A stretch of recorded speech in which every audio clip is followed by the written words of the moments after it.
Hello student, welcome to online lecture series on electromagnetic fields, electrical engineering semester 4 subject. Myself Kapil Dhama, assistant professor, St. Andrew Institute Technology Management, Farooqnagar, Gurugram.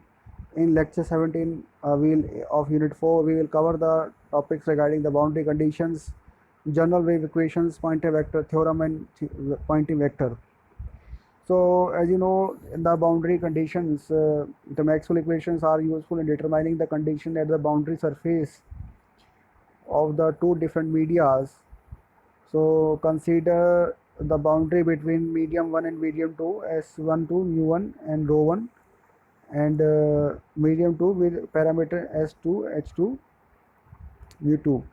तो student, जैसे कि हमने पिछले lectures में boundary conditions discussion करी थी, same parameter आप यहाँ पे भी लेके चलेंगे तो डिफरेंस कुछ भी नहीं है। तो कुछ पॉइंट्स हमें यहाँ ऑब्जर्व करने मिलते हैं कि the tangential component as electric field is intensity is continuous at the surface.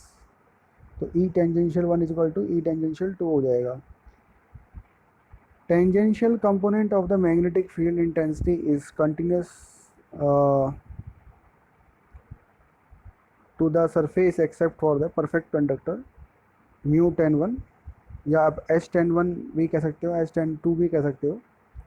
तो at the surface of the perfect conductor the tangential component of magnitude field intensity is discontinuous. तो वो हो जाएगा H 10 1 minus H 10 2 is equal to K is the proportionality constant. अब normal जो आप देख रहे हैं component of the electric field density is continuous at the boundary, the surface charge density is 0, dn1 is equal to dn2. So student, if the charge surface charge density is non-zero, then normal component of the electric flux density is discontinuous at the boundary dn1 minus dn2 rho s. The normal component of the magnetic flux density is continuous at the boundary bn1 bn2. We have the general wave equation, student. That is general wave equations में what we have, the wave equations can be obtained by relating the space and time variations of the electric and magnetic fields using the Maxwell equations what we learned in the previous class. For that we have to take some certain assumptions. The assumptions are like the electric and magnetic field exist in a linear homogeneous and isotropic medium with a parameter mu rho and mu sigma. Also the medium is source free, which clearly gives the idea about the charge free medium. Apart from that we have the medium which obeys Ohm's law, that is J is equal to sigma times of E electric field. Then according to this formula we have del cross E is equal to minus mu dH by dt. So this del cross H is equal to sigma E plus some epsilon naught del E by del T. So this is equation 2. Since del dot B is equal to 0, therefore del dot H is equal to 0. So del dot D is equal to 0, therefore del dot H is equal to 0. So eliminate H in equation 1, take curl on the both sides. What we have, del cross E is equal to mu times del cross H by dt. So we can take the operators can be interchanged as this equation. The equation will become as like in the shown in the equation 6. Now substitute these values in equation 2. तो ये जो equation 2 है आप उसके अंदर यहाँ इसको जाके पुट करेंगे तो del cross E is equal to mu times sigma del E by dt minus summation epsilon del square E by t square. जैसे कि आप देख रहे हैं सेवन्थ इक्वेशन हमारी बनेगी। तो according to the vector identity तो del cross E del dot E minus del cross E हो जाएगा। ये वाली जो ट्रिपल प्रोडक्ट चल रहा है यहाँ ये हो जाएगा। तो फ्रॉम फोर्थ, चूँकि del डॉट E जो होता है वो 0 होता है, तो दिस इक्वेशन बिकम्स है del cross E is equal to minus del square E।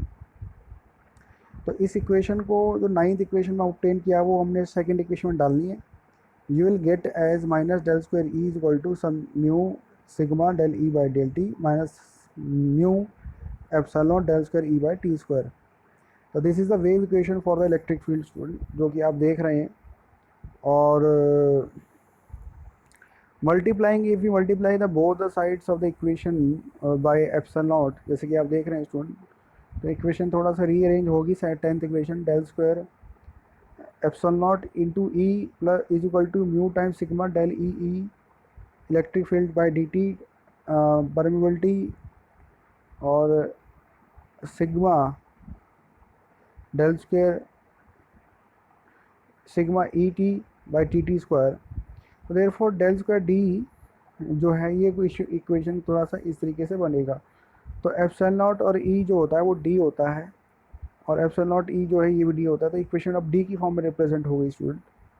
तो wave equation for H taking curl on both sides on equation 2।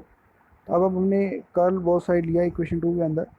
तो del cross H is equal to del cross sigma E plus sigma epsilon naught del cross E by d t. Interchanging equation 12,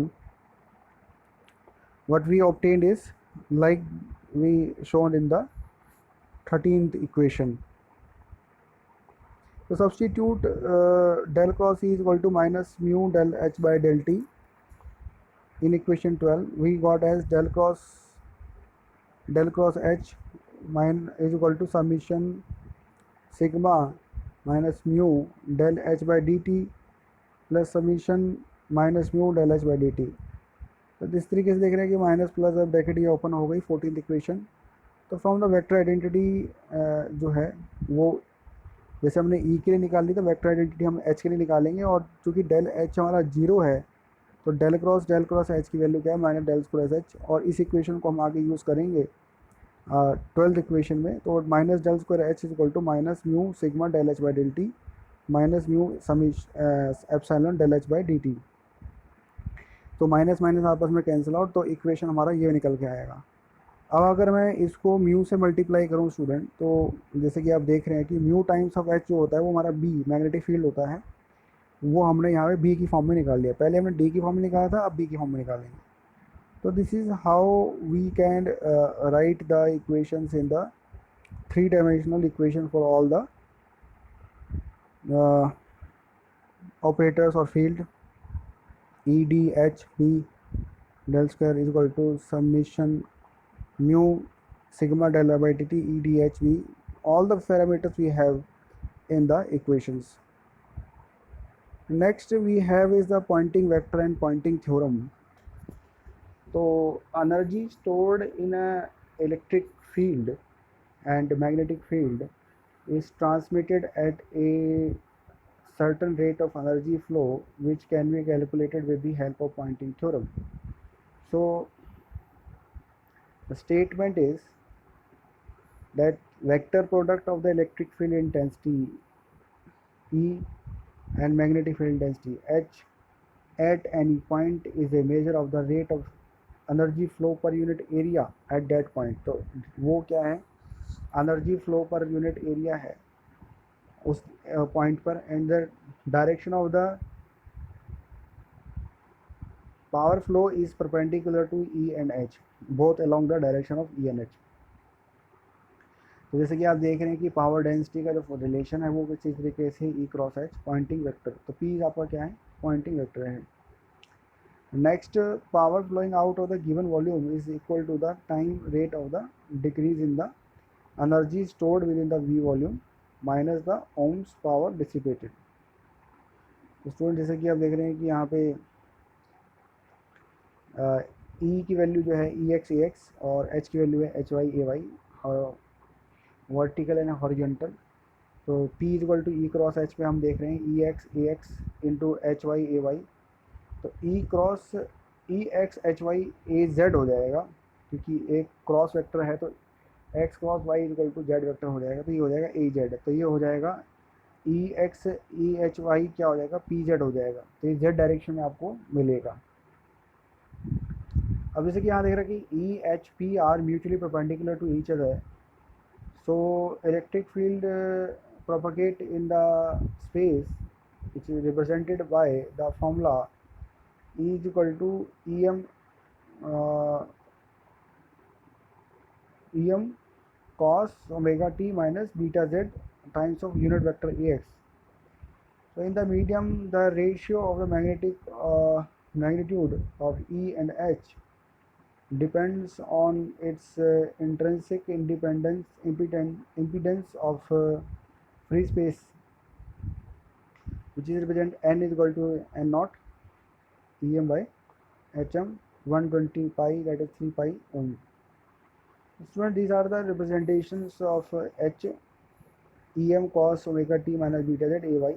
तो em की जगह हमने em by n naught cos omega t bz a naught लग गया.